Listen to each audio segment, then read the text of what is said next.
अकोला जिल्ह्यातल्या बार्शी टाकळीचं ग्रामदैवत असलेल्या कालंका देवीचं मंदिर अतिशय सुंदर आणि स्थापत्य कलेचा उत्कृष्ट नमुना आहे। सुमारे 400 ते 500 वर्षांचा इतिहास असणारे हे मंदिर हेमाडपंथी आहे। ही देवी माहूरच्या रेणुकेचं रूप मानली जाते। चला आज दर्शन घेऊयात बार्शी टाकळीच्या कालंका देवीचं।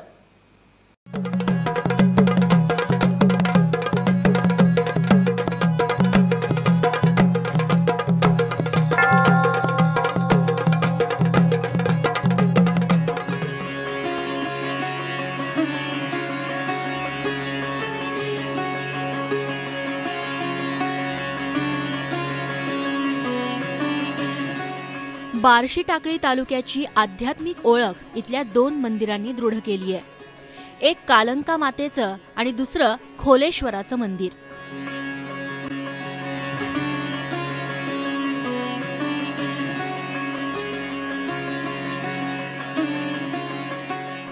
यापैकी कालंका माता हे बार्शी टाकळीचं ग्रामदैवत।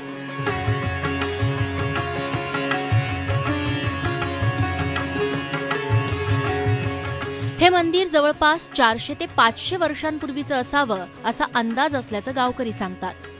स्थापत्य कलेचा उत्कृष्ट नमुना, आकर्षक नक्षीकाम, दगडांवर रेखाटलेली मनमोहक आणि सुरेख चित्र हे या मंदिराच्या प्राचीनतेची साक्ष पटवतात। हे मंदिर हेमाडपंथी शैलीचं आहे, मात्र या मंदिराला मुघलांच्या आक्रमणालाही सामोरं जावं लागलं। कालंका देवी इथं नेमकी कशी प्रतिष्ठापित झाली याची ठोस आख्यायिका माहीत नसली तरी राक्षसांसोबतच्या युद्धानंतर कालीचा अवतार धारण केलेल्या देवीनं विश्रांतीसाठी हे ठिकाण निवडलं। तेव्हापासूनच देवी या ठिकाणी कायम विराजमान झाल्याचं जुने जाणते सांगतात। हे मंदिर जे आहे हे प्राचीनकालीन मंदिर आहे। हे जवळपास 1600 इसवी सन पूर्व या मंदिराची स्थापना झालेली आहे। तर जवळपास याला 450-500 वर्ष कालावधी झालेला आहे। तर या मंदिराचं मेन म्हणजे मुघलकालीन सैन्य जे होतं त्याच्यामध्ये या मंदिरात बद्दल थोडं युद्ध झालेलं होतं। त्याच्यामध्ये काही मंदिराचा भाग जो आहे तो त्यांनी तोडफोड केलेला होता आणि नंतर याच्यामध्ये पूर्वी महादेवाची पिंड होती। त्या महादेवाच्या पिंडीला इथून त्यांनी हलवून दुसरीकडे कुठेतरी शिफ्ट केलेलं होतं। त्या जागी तिथं त्या मूर्तीच्या जागी देवी प्रकट झालेली आहे। ते या मंदिराबाबत आणखी एक संदर्भ सांगितला जातो। आधी या मंदिरात शंकराची मूर्ती होती असे दाखले इतिहासात सापडतात। मुघलांच्या आक्रमणानंतर इथली शंकराची मूर्ती खंडित झाली आणि या ठिकाणी माहूरची रेणुका विराजमान झाली। हीच माहूरची रेणुका माता इथं पुढे कालंका माता म्हणून प्रतिष्ठापित झाल्याचं सांगितलं जातं।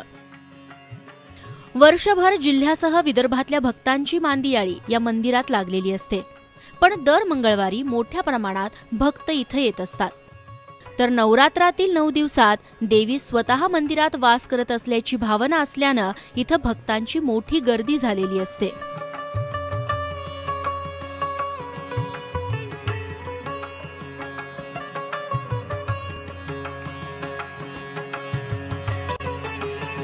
हे मंदिर फार प्राचीन काळी आहे। ते हेमाडपंथीचं आहे असे सांगतात। मी या मंदिरात दर्शनाला येत असते। मधात कधी मंगळवारी नवरात्रात आम्ही तिची पूजा करतो। नवमीला होम होत असते। खूप लोक येतात दर्शनाला। 30 किलोचा प्रसाद होती। इथं काही उरत नाही, सगळेच लोक येतात। सगळ्यांना इथं आलं की प्रसन्न वाटते। मी पण इथं येत असते। इथं आलं की आईला भेटल्यासारखं वाटते। फार काळापूर्वी हे मंदिर बांधलेलं आहे। आम्ही दरवर्षी इथे दर्शनाला येतो, तसे मधातही येतो। आम्हाला फार शांतता वाटते। बाहेरचे सर्व लोक येतात, खेड्यापाड्याचे सगळे। फार शांतता वाटते त्याला। दररोज येतात दर्शनाला नवरात्रात। शंकराची मूर्ती असताना या मंदिरातील गवाक्षातून सकाळचे सूर्याचे पहिले किरण थेट मूर्तीवरती पडत होते असे जुने जाणकार सांगतात। मात्र अतिशय सुंदर वास्तुकलेचा नमुना असणारे हे मंदिर आता सरकारी अनास्थेला बळी पडताना दिसून येत आहे। या मंदिराच्या देखभालीची जबाबदारी सध्या पुरातत्व विभागाकडे आहे।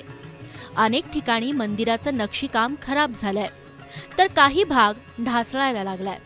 तर मंदिर परिसरात सध्या गवताचं साम्राज्य पसरलंय. त्यामुळे भक्तांनी हे वैभव टिकवून ठेवण्याची अपेक्षा केली आहे.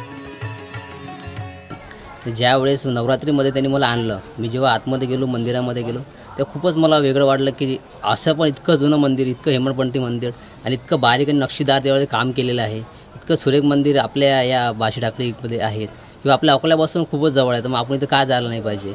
तर मग जेव्हा पण मला टाईम मिळतो किंवा नवरात्रीमध्ये मी येतो, माझी श्रद्धा इथे प्रकट करतो आणि मला खूप चांगलं वाटतं.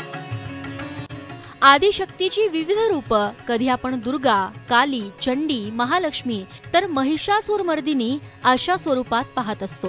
याच भक्ती आणि उत्कंठेचं रूप म्हणजे बार्शी टाकळीची कालंका देवी. या मातेचं दर्शन एकदा तरी घ्यायलाच हवं. उमेश अलोणेसह ब्युरो रिपोर्ट, एबीपी माझा, बार्शी टाकळी.